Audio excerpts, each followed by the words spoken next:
1 Wall Street, New York City. Alexander Whitmore, ruthless billionaire CEO of a financial empire, brutally fired Sarah the janitor in front of everyone for bringing her 8-year-old son to work during her night shift. He didn't know the boy had severe autism, and she had no one to watch him. He didn't know Sarah was a former Goldman Sachs executive who lost everything saving his father's company from bankruptcy. And most importantly, he didn't know that 24 hours later, when his enemies would frame him for embezzlement and everyone would abandon him, it would be this fired janitor who held the evidence of his innocence and the courage to risk everything to save him. In 30 seconds, the most powerful man in Manhattan was about to learn that real power doesn't lie in destroying others, but in knowing how to ask for forgiveness. 1 Wall Street towered against the New York night sky like a blade of glass and steel, 70 floors of power and ambition dominating the financial district. On the top floor, where the lights never dimmed, Alexander Whitmore ruled his empire with the iron fist of someone who had sacrificed everything on the altar of success. It was 11 o'clock on a Wednesday night in October when the private elevator deposited him on the 70th floor. His Italian leather shoes echoed on the Calicut marble like hammer blows in the tomb-like silence that enveloped Whitmore Capital offices. At 35, Alexander was the youngest and most feared CEO in American finance, a man who had transformed his family's struggling investment firm into a $5 billion colossus. The price of this metamorphosis had been steep, every personal relationship sacrificed, every ounce of empathy suppressed, every human weakness erased like a coding error. That evening, he was returning from a dinner at the Four Seasons with Japanese investors, one of those marathons of aged whiskey and veiled promises that built or destroyed empires. The deal had been closed, $300 million in investment for Asian expansion, and Alexander felt the adrenaline of success coursing through his veins like a drug. It was in this state of mind, drunk on power more than alcohol, that he crossed the lobby heading to his office to retrieve some documents. That's when he saw something that made him stop cold, his blood turning to ice in his veins. In the executive lounge, that sacred space furnished with $20,000 Italian leather sofas and contemporary art worth millions, a child was sleeping. He was small, perhaps 8 years old, with sandy brown hair and messy tufts that told of a day too long. He wore faded Spider-Man pajamas, covered with a handmade quilt that clashed terribly with the surroundings. Beside him on the Steuben crystal coffee table lay an open comic book and a worn backpack covered in superhero patches. Rage exploded in Alexander's chest like a bomb. This was his kingdom, his sanctuary, violated by the presence of an intruder. Someone had dared to profane the sacred space of power with what? With the innocence of a sleeping child. He pressed the intercom button with such force that his perfectly manicured $300 nail broke, but he didn't even notice. His voice, when he spoke, was a hiss of pure venom. Security took less than 2 minutes to arrive, but it was Sarah Mitchell who materialized first, bursting from the service stairs with her face already pale with the knowledge that disaster was inevitable. At 32, Sarah had been the night janitor for 3 years, one of those invisible people who kept the Whitmore empire functioning while the powerful slept. She was petite, with auburn hair pulled back in a severe bun that had come partially undone, green eyes that held a weariness beyond simple physical fatigue, the kind of exhaustion that comes from carrying burdens no one can see. The blue maintenance uniform hung on her as if she'd lost weight recently, and there was something in those green eyes, a depth of knowledge that seemed out of place in a janitor, a refinement in her movements that whispered of a different past. When she saw the scene, her son Danny asleep on the couch and Alexander Whitmore standing like an avenging fury, what little color remained in her face vanished completely. Her hands, Alexander noticed with disgust, trembled slightly as she approached. The child woke to the commotion. Those same green eyes as his mother's, filling first with confusion, then with something else. Not quite fear, but a disconnect, as if he was seeing the world through a different lens than everyone else. Danny clutched the worn teddy bear he held, a stuffed animal so old and worn it was impossible to tell what animal it had originally been. He began rocking slightly, a repetitive motion that Alexander found disturbing. Alexander began his prosecution with the precision of a surgeon cutting diseased flesh. He listed every protocol violation, every rule broken, every procedure ignored. His voice grew in volume and venom, attracting the attention of the few employees still working at that hour. Faces began appearing at office doors, silent witnesses to the public execution. Sarah tried to explain. The words came out fragmented, desperate. The babysitter who hadn't shown up, the special needs program that had closed, Danny who couldn't be left alone, the autism that made everything more complicated, the sensory issues that meant he could only sleep in familiar spaces. But every word seemed to bounce off the wall of ice that was Alexander Whitmore. The man didn't hear, didn't want to hear. He saw only insubordination, violation of his space, defiance of his authority. With a voice that cut the air like a blade, he pronounced the sentence, immediate termination, effective instantly, no references, no severance. It was at that moment that disaster struck. Danny, overwhelmed by the loud voices and bright lights, began to have a meltdown. Not a tantrum, but a full autistic meltdown, screaming, flailing, completely overwhelmed by sensory overload. In his panic, he knocked over the crystal table, sending it crashing to the floor in a cascade of expensive fragments. Sarah dropped to her knees beside her son, trying to calm him, speaking in low, soothing tones about counting, about breathing, about safe spaces. She pulled noise-canceling headphones from her bag, worn and patched with duct tape, and gently placed them on Danny's head. Gradually, agonizingly slowly, the boy began to calm, curling into his mother's arms. The security guards had arrived by then, two men in uniform who looked deeply uncomfortable witnessing the scene. One of them, an older man Alexander had seen for years but whose name he didn't know, moved instinctively to help, but Alexander stopped him with an imperious gesture. Sarah lifted Danny in her arms, the boy now silent but trembling. She turned to Alexander, and for a moment, just a moment, there was something in her eyes that went beyond desperation. There was knowledge, a secret, something she wanted to say, but couldn't. Then the moment passed, and there was only a terrified mother holding her special needs child. Mount Sinai Hospital was 20 minutes away, too long with New York night traffic, but Sarah headed for the elevator anyway. Danny sometimes needed medical attention after severe meltdowns.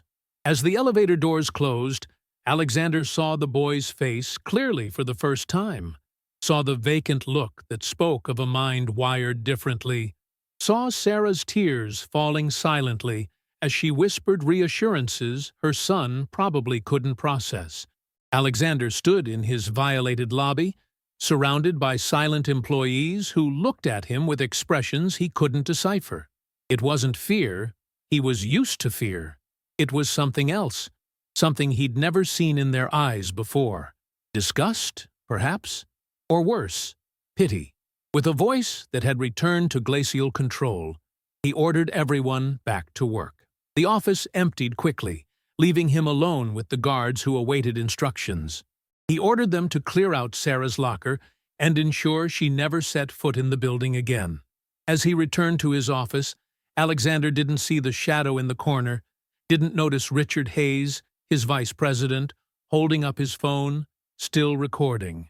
His smile was that of a shark that had just smelled blood in the water. He sent the video with an encrypted message. Phase 1 complete. Tomorrow, we destroy him.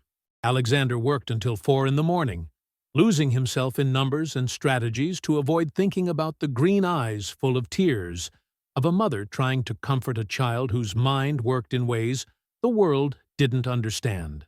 He didn't know that at that moment, Sarah was sitting on a hard plastic chair at Mount Sinai, holding Danny's hand while he slept under mild sedation, exhausted from the meltdown. He didn't know that this woman he'd just humiliated and destroyed had an MBA from Wharton, had been one of Goldman Sachs's most brilliant executives until 5 years ago, when she'd orchestrated a series of borderline legal operations to save Whitmore Capital from total collapse. Operations that had cost her license, her reputation, and all her savings, while Alexander's father took credit for the miraculous recovery. He didn't know that in the locker he'd ordered cleared, hidden in a false bottom, was a USB drive containing 3 years of recordings, documents, and evidence proving that Richard Hayes had orchestrated a conspiracy to destroy him and take control of the company.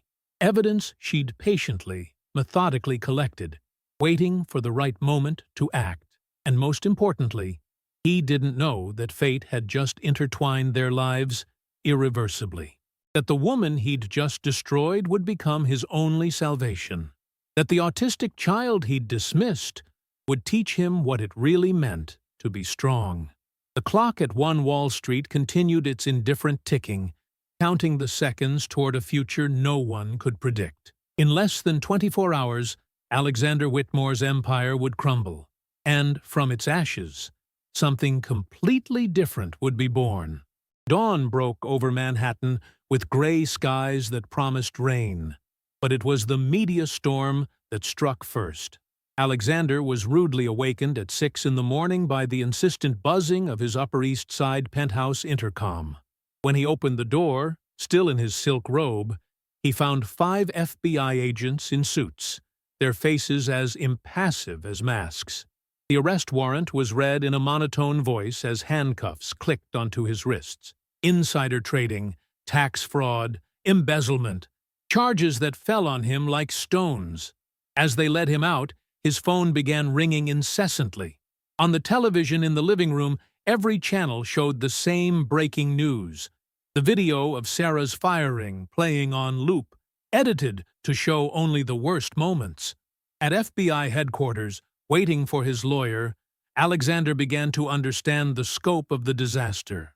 The evidence against him was overwhelming and perfectly constructed. Emails from his account ordering illegal transactions, recordings of his voice discussing insider trading, documents with his digital signature on offshore accounts. All fake, but masterfully forged. Enjoying the story? Give it a little like, and don't forget to subscribe. Now then, let's carry on.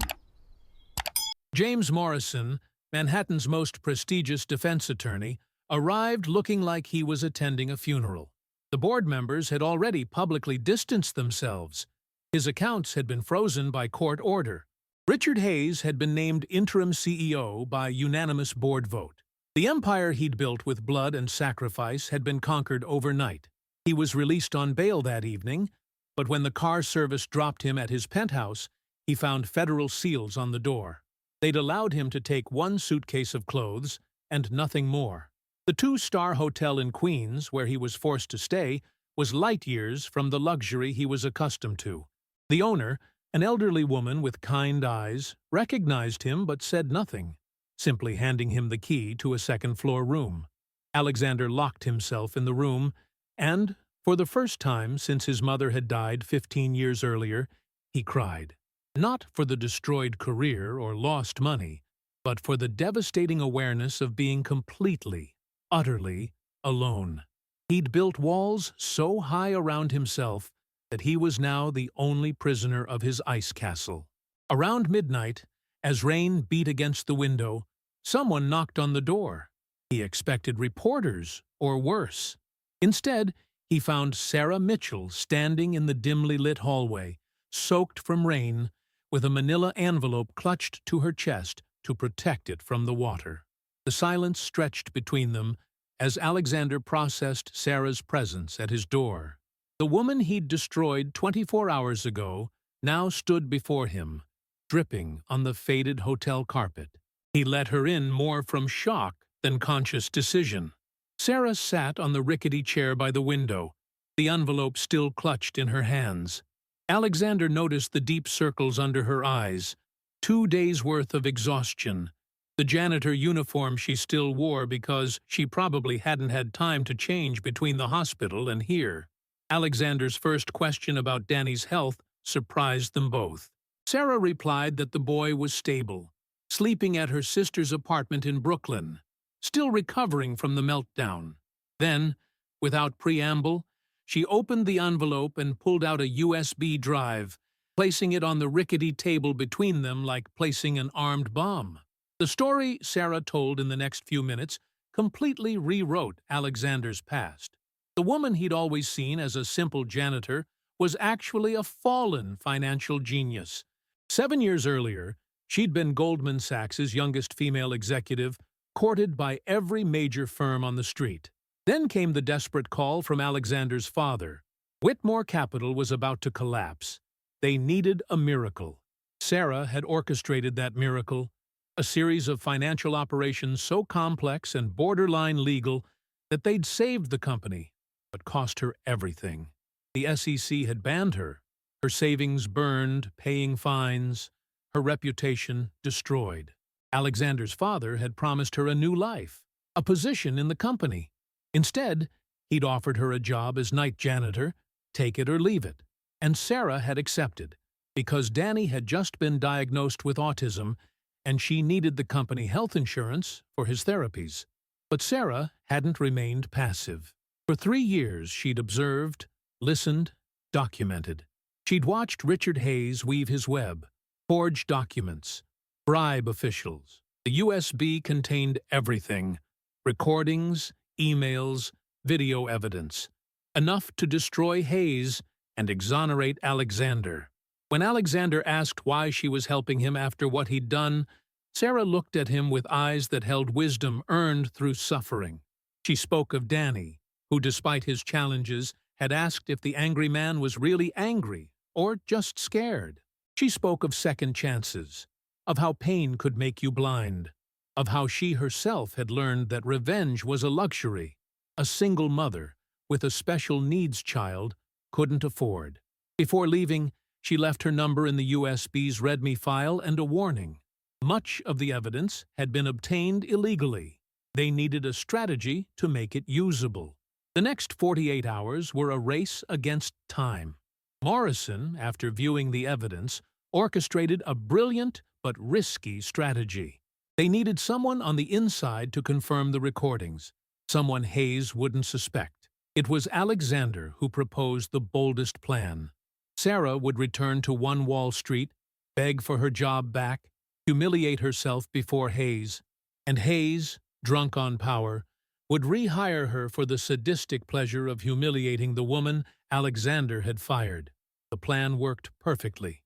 Hayes not only rehired Sarah, but did so in front of all the employees, practically forcing her to grovel, savoring every second of humiliation. In his arrogance, he also began bragging about his plans, convinced a simple janitor couldn't understand or harm him. The decisive breakthrough came from an unexpected source. Danny, whom Sarah had to bring to work one evening, accidentally recorded Hayes on his tablet while playing a game. Hayes was on the phone with a corrupt SEC official, confirming payments and next moves. The recording, made by a child with the new CEO's permission, was perfectly legal and usable. Meanwhile, Alexander had to do something he'd never done: ask for help. He contacted employees he'd mistreated, competitors he'd crushed, people he'd ignored. Many slammed the door in his face, but some, surprisingly, agreed to help. Not for him, they clarified, but because Hayes was worse. The emergency shareholders' meeting was held on a foggy November morning. The conference room at 1 Wall Street was packed, the air thick with anticipation and greed, as the sharks prepared to divide the spoils of the Whitmore empire. Alexander entered when no one expected him anymore, escorted by his lawyer and 2 SEC enforcement agents. The silence that followed was total, broken only by Hayes's labored breathing as he realized something had gone wrong. With lethal calm, Alexander and his team presented the evidence. Every forged document was projected on the giant screen. Every recording of Hayes bragging about his crimes played at full volume. The coup de grace was Sarah's testimony, who entered the room no longer in janitor's uniform but in a professional suit. Dignity recovered as she told not only of the conspiracy, but also how she'd saved the company 5 years earlier. Panic spread among board members. Within minutes, they voted to remove Hayes, who was arrested on the spot, along with the corrupt SEC official who'd been caught at JFK trying to flee. When the room emptied, only Alexander, Sarah, and Danny remained. Danny was quietly drawing in a corner with special permission for the child who had inadvertently saved an empire. 6 months after the storm, One Wall Street breathed different air. No longer a kingdom of terror, but a workplace where people dared to smile in the corridors. Alexander Whitmore was still CEO, but the transformation was evident in every gesture. Sarah was no longer the invisible janitor, but the chief compliance officer, a position created specifically to leverage her skills in monitoring not just financial, but also ethical and human risks. Danny, responding well to new therapies funded personally by Alexander, spent afternoons in the sensory-friendly room set up on the 70th floor, officially for employee family emergencies, unofficially Danny's kingdom. Alexander's transformation hadn't been immediate or easy. Years of emotional armor don't fall in a day, but it had started with small gestures, learning every employee's name, from executives to cleaning staff, instituting on-site childcare, and a medical fund for workers' families, the Danny Fund, as everyone called it, though officially it was the Whitmore Family Support Initiative. 1 year later, the annual shareholders' meeting was unlike any before. Instead of cold charts, Alexander began with a story. The story of a janitor who'd saved the company twice, first financially, then morally. He spoke of how real power didn't lie in ruling through fear, but in inspiring by example. The results spoke for themselves. Profits up 40%. But more importantly, Whitmore Capital named Best Place to Work in New York. Turnover at historic lows, employee satisfaction at all-time highs. The relationship between Alexander and Sarah had evolved slowly, naturally, from enmity to respect, from respect to friendship, from friendship to something deeper. The media went crazy when they announced their engagement, but those who worked at One Wall Street weren't surprised. They'd seen two broken souls heal together, learn from each other. The wedding was held at Mount Sinai Hospital's chapel, the same hospital where Danny received his care. It was an intimate but inclusive ceremony. Every employee from One Wall Street was invited, from the highest executive to the newest night janitor. Danny, doing remarkably well with his therapies, was the ring-bearer, walking down the aisle with the focused determination that was uniquely his. 5 years later, One Wall Street now had an entire floor dedicated to support services for employees and their families. The Danny Center for Neurodiversity Support helped not just children on the spectrum, but any employee family member with special needs. Alexander, watching Sarah help their 2-year-old daughter Emma navigate Danny's complex games, he was brilliant at mathematics, it turned out, reflected on the journey. The janitor who'd become an executive, wife, mother, the woman who'd taught him that true power lay in lifting others up, not crushing them. A young janitor approached nervously, asking if she could bring her elderly mother to work the next day. The nursing home was closed for repairs. Alexander smiled, remembering a night 5 years earlier, and explained the family support policies, the elder care program, how at Whitmore Capital every employee was considered family. That evening, as they returned to their brownstone in Brooklyn Heights, they'd sold the cold penthouse for something with a garden for the kids. Danny asked in his direct way if Alexander had really been mean before. Alexander thought before answering that he hadn't been mean, just lost, and that Mommy had helped him find his way home. As the sun set over Manhattan, the Whitmore Mitchell family headed home, leaving behind One Wall Street that now gleamed not with power and fear, but with hope and humanity. Because sometimes the most beautiful fairy tales begin with a firing and end with a family. And sometimes the janitor you fire today becomes your salvation tomorrow, and ultimately, the love of your life. Hit like if you believe forgiveness is more powerful than revenge. Comment with the moment that touched you most. Share with those who need to know it's never too late to change. Subscribe for more stories that show how humility and courage can transform enemies into family. Because in the end, true success isn't measured in billions or skyscrapers, but in the ability to apologize, to forgive, and to see humanity even in those who've hurt us. And sometimes, the janitor you fire today might be the only one who can save you tomorrow.